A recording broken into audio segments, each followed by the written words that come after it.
Hello everyone, this is Abhishek here. Welcome to my class. My today's topic in histopathology is हम देख रहे हैं circulatory system. Circulatory system में हमने इसके पहले वाली वीडियोस में देखा है आर्टरीज और आर्ट्रियोल्स के बारे में। आर्टरीज मैंने आपको बताया हूँ कि इलास्टिक आर्टरी होती है, मस्कुलर आर्टरी होती है। इलास्टिक आर्टरी का एग्जाम्पल है ऑर्टा, जो एक बिगेस्ट आर्टरी होती है, और मस्कुलर आर्टरी के एग्जाम्पल से आपकी ब्रैकियल आर्टरी, रेडियल आर्टरी और पॉप्लेटियल आर्टरी। कौन सी होती है? ब्रैकियल आर्टरी और रेडियल आर्टरी और पॉप्लेटियल आर्टरी। ब्रैकियल आर्टरी कहाँ होती है? यहाँ होती है। रेडियल आर्टरी यहाँ होती है। ठीक है, तो वो मैं आपको बता चुका हूँ उसके बारे में। और आज का हमारा टॉपिक है कैपिलरीज के बारे में। हम कैपिलरीज देखेंगे, सिनुसॉइड्स के बारे में देखेंगे और वेन्स के बारे में देखेंगे। हम क्या देख रहे हैं? Circulatory system. चलिए शुरू करते हैं। तो हम देख रहे हैं सर्कुलेटरी सिस्टम में आज का हमारा टॉपिक है कैपिलरीज के बारे में। हम क्या देख रहे हैं? कैपिलरीज। कैपिलरीज क्या होते हैं? Smallest sub division of arteries. यानी अगर ये आर्टरी है, जैसे कि ये मेरा पेन जो है ये आर्टरी है, आर्टरीज में से है ना छोटे सेगमेंट्स निकलते जाएंगे और लास्ट में जो स्मॉलेस्ट जो सेगमेंट बचेगा वो रहेगा कैपिलरीज का। ठीक है, तो ये समझ लो ये ऑर्टा है, तो ऑर्टा से निकल के ये आई आर्टरीज। आर्टरीज के भी जो साइजेस है वो घटते कहाँ आ गए? कैपिलरीज में आ गए। आर्टरियोल्स से फिर आकर वो कैपिलरीज में आके रुक जाएंगे। ठीक है, तो इस तरीके से क्या होता है, एक आर्टरीज का डिवीजन होता है। डिवीजन यानी उसके जो सेगमेंट्स है वो छोटे छोटे आगे चल के होते जाते हैं, क्योंकि अगर इतनी बड़ी आर्टरी, ऑर्टा के जितनी आर्टरी आपके पूरे बॉडी में सर्कुलेट नहीं हो पाएगी, साइज में ज़्यादा है और इतना ब्लड आपके पूरी बॉडी को लगता भी नहीं है। ठीक है, इतना ब्लड सिर्फ ऑर्टा में इसलिए बड़ा रहता है क्योंकि पूरा ब्लड बॉडी में सप्लाई करना रहता है। ठीक है, तो अब हम देख रहे हैं कैपिलरीज के बारे में। कैपिलरीज क्या होती है? कैपिलरीज में आपको बता चुका हूं, smallest sub division of artery होता है। Form link between arterioles, link रहता है इसमें बिटवीन आर्ट्रियोल्स में। आर्ट्रियोल्स से ही निकलती है कैपिलरीज। ठीक है, smallest sub division of artery क्या होते हैं? ये स्मॉलेस्ट सब डिवीजन होता है आर्टरी का। इसका डायमीटर क्या होता है? 8 to 10 माइक्रोन इसका डायमीटर होता है, यानी बहुत ज़्यादा पतले रहते हैं ये आर्टरीज। जो इनके कैपिलरीज बहुत ज़्यादा पतली रहती है, ज़्यादा इनका विड्थ ज़्यादा नहीं रहती है, चौड़ाई ज़्यादा नहीं रहती है, इनका डायमीटर कम रहता है। 8 to 10 माइक्रोन इनका क्या होता है? डायमीटर होता है। It's lumen is slightly larger than erythrocyte. इसका ल्यूमेन क्या होता है? ल्यूमेन कोई स्पेसिफिक चीज़ नहीं है। ल्यूमेन जो हॉलो कैविटी रहती है उसको बोलते हैं ल्यूमेन। क्या बोलते हैं? जो हॉलो कैविटी रहती है वेन्स के अंदर या किसी भी सेल के अंदर या किसी भी ऑर्गन के अंदर, जो हॉलो कैविटी है उस कैविटी को बोलते हैं हॉलो कैविटी, यानी खाली हिस्सा जो होता है ना उसको बोलते हैं ल्यूमेन। तो जिसका ल्यूमेन होता है, जैसे कि ये है आर्टरी, आर्टरी का मैं आपको ट्रांसवर्स सेक्शन बता रहा हूँ। जैसे कि अगर ये आर्टरी है, आर्टरी मतलब कैपिलरी है, तो कैपिलरी का कौन सा ट्रांसवर्स सेक्शन कौन सा होगा? ऐसे में जो कटा हुआ सेक्शन होगा, ये सेक्शन जो होगा इसका ट्रांसवर्स सेक्शन होगा। ठीक है, तो ये रही, जैसे कि अगर ये कैपिलरी है और कैपिलरी के अंदर ये रहा ल्यूमेन, तो इसका जो ल्यूमेन है, it's lumen is slightly larger than erythrocyte. इसका जो ल्यूमेन है बस थोड़ा ही बड़ा होता है एरिथ्रोसाइट के साइज के मुकाबले। जो एरिथ्रोसाइट यानी आरबीसी का जो साइज है उसके साइज के मुकाबले जो इसका ल्यूमेन है कुछ थोड़ा ही ज़्यादा बड़ा रहता है। क्यों? ताकि जो एरिथ्रोसाइट है उसमें से सर्कुलेट होने पाए। अगर एरिथ्रोसाइट का ज़्यादा बड़ा साइज रहेगा तो आर्टरी कैपिलरीज में तो फंस जाएंगी एरिथ्रोसाइट। ठीक है, ऐसे में तो कोगुलेट हो जाएगा ब्लड आपका, है ना, और ब्लॉक हो जाएगा, ब्लड का ब्लॉकेज हो जाएगा। तो क्या होता है, इसलिए ल्यूमेन थोड़ा ज़्यादा बड़ा रहता है कैपिलरी का एरिथ्रोसाइट के मुकाबले, पर ज़्यादा भी बड़ा नहीं होता है। ठीक है, मतलब इसका जो साइज है इतना पतला होता है कि इसका ल्यूमेन ही सिर्फ एरिथ्रोसाइट से थोड़ा बड़ा होता है, मतलब इतनी पतली होती है कैपिलरीज, है ना। इसका डायमीटर मैंने बता दिया। 1 to 3 एंडोथेलियल सेल्स, इसमें क्या होते हैं? 1 से 3 एंडोथेलियल सेल्स होते हैं। 1 to 3 इसमें क्या होते हैं? एंडोथेलियल सेल्स होते हैं। Outside basement membrane is a fine collagen and elastic fibers with pericytes। इसके बेसमेंट मेम्ब्रेन यानी सब एंडोथेलियल जो लेयर होती है उसको बोलते हैं बेसमेंट मेम्ब्रेन।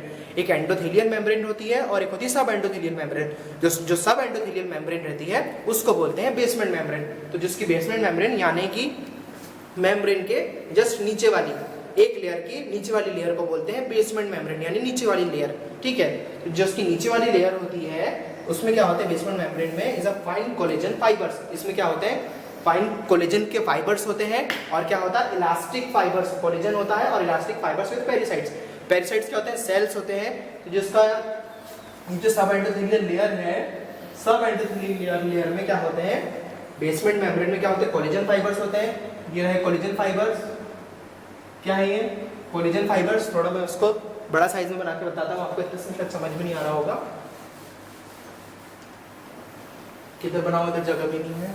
जैसे कि ये रही कैपिलरी, कैपिलरी के बीच में ये रहा लुमेन, जिसका डायमीटर कितना है, क्या डायमीटर है, 8 to 10 माइक्रोन इसका डायमीटर है।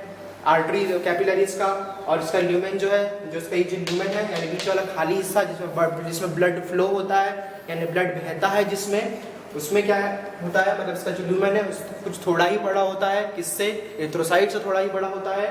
तो इसके ल्यूमेन के बाजू में एक एंडोथेलियल लेयर हो गई, ये हो गई 1 to 3 एंडोथेलियल, यानी 1 से 3 इसमें एंडोथेलियल सेल्स होते हैं, ठीक है, एंडोथेलियल इसमें सेल्स होते हैं 1 से 3। और इसके बाद जो सब एंडोथेलियल लेयर होती है, यानी इसके नीचे जो लेयर होती है यानी एंडोथेलियल के बाद वाली मेम्ब्रेन, उसको बोलते हैं बेसमेंट मेम्ब्रेन। उसमें क्या होते हैं, पेरिसाइट सेल्स होते हैं, मतलब कुछ प्रकार के पेरिसाइट सेल्स में मौजूद होते हैं, ठीक है। इन विस्केरा लाइक किडनीज, मतलब किडनीज के अंदर अगर जो होगी कैपिलरीज होगी, किडनी में, स्मॉल इंटेस्टाइन में और एंडोक्राइन ग्लैंड्स में, the capillaries are fenestrated. Kidney, small intestines और आपकी ग्लैंड्स, कौन सी, एंडोक्राइन ग्लैंड्स, इसमें जो कैपिलरीज होगी, कैपिलरीज आर फेनेस्ट्रेटेड। फेनेस्ट्रेटेड यानी that is have minute apertures. Fenestrated मतलब बहुत बारीक, सूक्ष्म, है ना, सूक्ष्म, माइक्रो बोल सकते हैं। माइक्रो क्या होते हैं इसमें, अपर्चर्स यानी छेद होते हैं, रास्ते होते हैं, पोर्स, है ना, पोर्स वही छेद या रास्ते, अपर्चर्स होते हैं, पोर्स होते हैं। इसमें किस लिए होते हैं, between the adjacent endothelial cells. जो एडजेसेंट एंडोथेलियल सेल्स होते हैं यानी इधर जो सेल्स रहते हैं इसके एडजेसेंट एंडोथेलियल सेल्स, इनमें क्या होता है, ये एंडोथेलियल सेल्स हैं इधर, है ना, जो एंडोथेलियल सेल्स हैं इनमें क्या होता है, अपर्चर्स होते हैं, यानी इसमें छेद होते हैं, पोर्स होते हैं। क्यों पोर्स होते हैं इसमें, अब मैं आपको आगे बताऊंगा। These apertures are closed by basal lamina।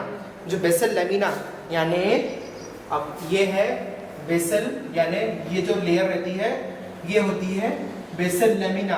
ये जो बेसल लेमिना से क्या रहते हैं, अब इसमें छेद हुए, अब छेद होगा, छेद के कारण क्या होगा, जो सारा ब्लड है वो तो बाहर आ जाएगा। अब ऐसा तो हो नहीं सकता, तो क्यों ब्लड को बाहर आने से कौन रोकता है, जो बेसल लेमिना की जो लेयर होती है, एक लेयर थिन मेम्ब्रेन की एक लेयर होती है जो बेसल लेमिना की होती है, या तो एंडोथेलियल सेल्स की होती है। The apertures are closed by basal lamina और thin cytoplasm of endothelial cells. किसके द्वारा होता है, जो अपर्चर्स क्लोज होते हैं यानी बंद होते हैं, बंद रहते हैं, पैक रहते हैं, किसके द्वारा, या तो बेसल लेमिना के द्वारा, या तो थिन यानी पतले साइटोप्लाज्म ऑफ, किसका साइटोप्लाज्म भाई, एंडोथेलियल सेल्स का साइटोप्लाज्म। ये एंडोथेलियल सेल्स के साइटोप्लाज्म से, या तो किससे, बेसल लेमिना से इसकी सराउंडिंग रहती है, यानी ये कवर रहते हैं, ठीक है। जैसे कि ये अपर्चर्स रहे तो अपर्चर्स के बाहर एक कवरिंग रहेगी। कवरिंग किस लिए रहेगी भाई, प्रोटेक्शन देगी इसको, ताकि ये इसमें जो अपर्चर्स है, पोर्स है, इसमें से सर्कुलेट बाहर ब्लड होके ना निकल जाए, है ना, अंदर ब्लड ना फैले, इसलिए उसमें अपर्चर्स होते हैं, ठीक है। फिर क्या होता है, लास्ट लाइन क्या है, greater exchange occurs with the spores.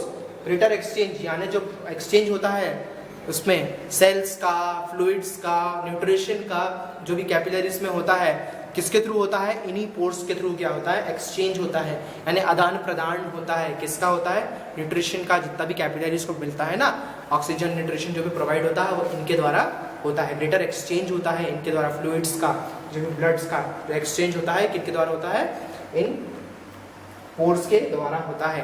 किसमें, कैपिलरीज में, ठीक है। कैपिलरीज क्या होते हैं मैंने आपको बता चुका हूँ। स्मॉलेस्ट डिवीजन होता है किसका होता है, आर्ट्रियोल्स का, आर्ट्रियोल्स और कैपिलरीज। कैपिलरी, फिर स्मॉल और मीडियम कैपिलरी, फिर स्मॉल कैपिलरी, आर्टरी के बाद मीडियम आर्टरी, मीडियम आर्टरी के बाद आता है स्मॉल आर्टरी, आर्टरी के बाद आता है आर्टरियोल्स, आर्टरियोल्स के बाद क्या आता है, कैपिलरीज। तो कैपिलरीज क्या स्मॉलेस्ट सब डिवीजन है, 8 to 10 माइक्रोन इसका डायमीटर है, यानी इसकी चौड़ाई ही इतनी कम है ना। इसका ल्यूमेन जो होता है थोड़ा ही बड़ा होता है, आरबीसी से यानी एरिथ्रोसाइट से, ठीक है। इसके बाद क्या होता है, इसमें 1 से 2 इसमें क्या एंडोथेलियल सेल्स होते हैं, इसके और सब एंडोथेलियल सेल्स, एंडोथेलियल सेल्स के जो नीचे वाली लेयर रहती है बेसमेंट मेम्ब्रेन, उसमें क्या होता है, पेरिसाइट्स नाम के सेल होते हैं, कोलेजन होता है और इलास्टिक फाइबर्स होते हैं। इलास्टिक फाइबर क्यों होते हैं भाई, इलास्टिसिटी देने के लिए, यानी लचीलापन देने के लिए इसको, उसके बाद क्या होता है किडनी और स्मॉल इंटेस्टाइन और अदर जो इंटरनल ग्लैंड्स है उसमें कैपिलरीज क्या होती है, कैपिलरीज में छेद होते हैं, बारी बारी पेनिस्ट्रेटेड रहती है वो, जिसमें क्या होता है छेद के कारण क्या होता है एडजेसेंट एंडोथेलियल सेल्स में इसके द्वारा क्या होता है सीक्रेशन, यानी जो हार्मोन्स जो भी सीक्रेट होंगे वो कैपिलरीज में आकर ब्लड के थ्रू सीक्रेट होंगे आपकी पूरी बॉडी में, ठीक है। जो ऑर्गन्स के थ्रू जो आते हैं ना, जो सीक्रेशन होते हैं इनके द्वारा बॉडी में मिक्स हो जाते हैं। तो ये था आज का हमारा टॉपिक कैपिलरीज के बारे में। इसके बाद हम देखेंगे सिनोसॉइड्स और वेन्स के बारे में। अब हम देख रहे हैं शंट वेसल्स या आर्टरियोवेनस एनास्टोमोस। शंट वेसल या आर्टरियोवेनस एनास्टोमोस ये क्या होता है? आर्टरियोवेनस एनास्टोमोस यानी शंट वेसल या आर्टरियोवेनस एनास्टोमोस यानी ऐसी चीजें मैं आपको बताता हूँ। In many organs arterioles and venules are connected with, मतलब ये क्या करता है आर्टरियोल्स का जो लास्ट सेगमेंट होता है कैपिलरीज के पहले वाला हिस्सा वो होता है आर्टरियोल्स। इसमें क्या होता है ये आर्टरियोल्स और वीनस यानी वेन्यूल्स जो होते हैं यानी आर्टरियोल्स और वेन्स, इनका डायरेक्ट कनेक्शन होता है विदाउट कैपिलरी के इन्वॉल्वमेंट के, यानी ये बिना कैपिलरी के इन्वॉल्वमेंट के डायरेक्ट ये कनेक्ट कर लेता है आर्टरियोल्स किसके साथ, वेन्स के साथ कनेक्शन बना लेता है। जैसे कि आप जा रहे हो किसी रास्ते पे, रोड पे जा रहे हो, ठीक है, और आपको कहीं जल्दी पहुंचना है अगर, तो आप शॉर्टकट लेते हो ना, जिसको हम बोलते हैं बाईपास रास्ता, है ना, बाईपास रोड बोलते हैं, जो कि हम क्या करते हैं चीज़ को बाईपास करते हैं, यानी कि वहाँ ना जाके वहाँ से घूम के जाते हैं, ठीक है। बाईपास करते हुए घूम के जाना किसी चीज़ को, मतलब वहाँ ना उस जगह से ना जाकर उसी जगह पे जाना, पर उस जगह को छोड़ के घूमते हुए किसी और रास्ता पे जाना, उसको बोलते हैं बाईपास। तो ये क्या करता है कैपिलरीज को बाईपास करते हुए यानी उसको छोड़ते हुए डायरेक्ट कनेक्शन बना लेता है किधर, वेन से। क्योंकि अधिकतर मामले में क्या होता है, अधिकतर मामले में क्या होता ही है ऐसा कि वेन से जो कनेक्शन रहता है आर्टरीज का कैपिलरीज के थ्रू ही होता है, ठीक है। पर क्या होता है आर्टरियोल्स क्या करते हैं डायरेक्ट कनेक्शन बना लेते हैं कुछ कुछ जगहों पे, कुछ कुछ ऑर्गन्स में बिना कैपिलरीज के इन्वॉल्वमेंट के। तो हम अब उसको समझेंगे, ठीक है।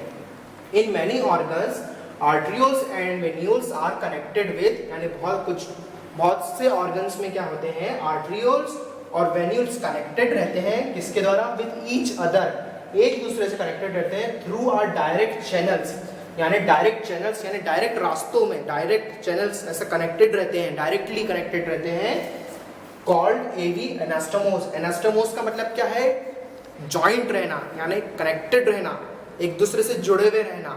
एनास्टोमोस का मतलब ही यही होता है, टर्म ही यही है, यानी जोड़ना, यानी जॉइंट। क्या बोलते हैं एनास्टोमोस, यानी जॉइंट, यानी जॉइंट करना। तो एवी एनास्टोमोस यानी आर्टरियो वेन्यूस, यानी आर्टरियो वेन्यूस क्या होता है, आर्टरियो यानी आर्टरियो से भी और वेन से भी, इससे भी क्या रहता है ये कनेक्टेड रहता है। तो क्या होता है इसमें आर्टरियो वीनस, यानी आर्टरी और वीनस दोनों कनेक्टेड रहना, इसलिए बोलते हैं इसको आर्टरियो वीनस, इसका टर्म है। और एनास्टोमोस यानी कनेक्शन दोनों के बीच में, ठीक है। तो अब क्या देख रहे हैं हम, नेक्स्ट टाइम क्या है, थ्रू डायरेक्ट चैनल्स कॉल्ड एवी एनास्टोमोस। अब ये एवी एनास्टोमोस होता क्या है, अगर कैपिलरीज का ही इन्वॉल्वमेंट अगर हो रहा है कनेक्शन करने का, तो एवी एनास्टोमोस की जरूरत क्या है हम वो समझेंगे। Through this most of the blood passes directly, इनसे क्या होता है मोस्ट ऑफ द ब्लड यानी अधिकतर जो ब्लड रहता है आपकी बॉडी में वो डायरेक्टली पास होता है बिना कैपिलरीज के इन्वॉल्वमेंट के फ्रॉम आर्टरियोल्स। आर्टरियोल्स से क्या होता है blood passes directly from arterioles, यानी ब्लड पास होता है डायरेक्टली आर्टरियोल्स से टू वेन्यूल्स, काहे में वेन्यूल्स, यानी वेन्स का सबसे छोटा वाला जो हिस्सा वो होता है वेन्यूल्स, यानी वेन्यूल्स में डायरेक्टली पास होता है एंड बाईपास द कैपिलरीज, यानी कैपिलरीज को बाईपास कर देता है, यानी कैपिलरीज को छोड़ के वो डायरेक्टली क्या होता है कनेक्ट हो जाता है, ठीक है। These are present in the skin। अभी प्रेजेंट कहाँ रहते हैं बता तो दिया मैंने आपको, पर कहाँ कहाँ प्रेजेंट होते हैं, स्किन में प्रेजेंट रहते हैं, स्किन ऑफ लिप्स यानी होठों में प्रेजेंट रहता है, ये होठों की स्किन में, लिप्स में प्रेजेंट रहता है, नोज में प्रेजेंट रहता है, म्यूकस मेम्ब्रेन में प्रेजेंट रहता है, और जीआईटी कहाँ कहाँ प्रेजेंट रहता है, स्किन में, नोज में, और जो म्यूकस मेम्ब्रेन रहती है गैस्ट्रो इंटेस्टिनल ट्रैक्ट की यानी जीआईटी की जो म्यूकस मेम्ब्रेन रहती है उसमें भी क्या होता है कि डायरेक्टली क्या कैपिलरीज के बिना इन्वॉल्वमेंट के आर्टरियोल्स डायरेक्ट वेन्यूल्स से कनेक्ट हो जाते हैं ब्लड का सर्कुलेशन करने के लिए, ठीक है। Thus AV anastomose help to maintain, अभी इनका काम क्या होता है, अब हम क्या देखेंगे, जो AV anastomose है इनका वर्क क्या होता है, आखिर ये पास तो करते हैं ब्लड, पर क्यों पास करते हैं, इनके पास करने से का रीजन क्या है, हम रीजन देखेंगे अब, ठीक है, कारण। Thus AV anastomose help to maintain, क्या करते हैं AV anastomose, हेल्प करते हैं मेंटेन करने में, क्या चीज मेंटेन कर रहे हैं ये, help to maintain body temperature, body का टेम्परेचर, TEMP मैंने शॉर्ट फॉर्म लिख दिया है, ये मत सोचना कि बिकॉज स्पेलिंग नहीं आती है, ठीक है, मैंने शॉर्ट फॉर्म लिखा है। To maintain body temperature by decreasing, अब ये बॉडी टेम्परेचर मेंटेन कर रहे हैं डिक्रीज करने के लिए, क्या डिक्रीज कर रहे हैं बॉडी टेम्परेचर, कैसे मेंटेन होगा, क्या डिक्रीज करने से, क्या कम करने से भाई बॉडी टेम्परेचर मेंटेन हो जा रहा है, to decrease blood flow in capillaries, capillaries में क्या कर रहे हैं ये ब्लड फ्लो को डिक्रीज कर रहे हैं, किस समय डिक्रीज कर रहे हैं, कैपिलरीज इन कोल्ड वेदर, यानी ठंडी के मौसम में क्या करते हैं ये कैपिलरीज में ब्लड फ्लो को डिक्रीज करके क्या करते हैं, मेंटेन करते हैं बॉडी टेम्परेचर का, यानी आर्टरियोल्स क्या होते हैं बड़े साइज के होते हैं, कैपिलरीज छोटी साइज की होती है। अब छोटे छोटे चैनल से अगर जाएगा ब्लड तो जल्दी जल्दी ठंडा होएगा, और बड़े चैनल से जाएगा तो गर्म रहेगा, तो इस कारण क्या होता है कि आर्टरियोल्स डायरेक्ट वेन्यूल्स में ब्लड पास करते हैं ताकि आपके बॉडी का टेम्परेचर बना रहे, ठीक है। अब कोल्ड वेदर तो हो गया, अब गर्मी में क्या होगा, अब गर्मी लगेगी तो कैसे करेगा मेंटेन, फ्लो कर, ब्लड फ्लो डिक्रीज कर देता है कैपिलरीज का कोल्ड वेदर में, और by enhancing in hot climate, enhance कर देता है, यानी ब्लड फ्लो डिक्रीज तो इसमें हो जाता है, कम हो जाता है, और हॉट वेदर में इनहेंस कर देता है, यानी बढ़ा देता है। क्यों बढ़ा देता है, बढ़ाने से क्या होता है, जो आपका बॉडी का टेम्परेचर है वो बना रहेगा, यानी ब्लड फ्लो रहेगा, ऑक्सीजन मिलते रहेगा, हॉट क्लाइमेट में आपके टिश्यूज को ऑक्सीजन मिलते रहेगा, यानी आप तो सांस ले रहे हो, आपके टिश्यूज भी सांस ले रहे हैं, और सांस लेने से क्या होगा, बॉडी टेम्परेचर बना रहता है, ठीक है। इस तरीके से क्या होता है, ये बॉडी टेम्परेचर मेंटेन करने का काम करता है।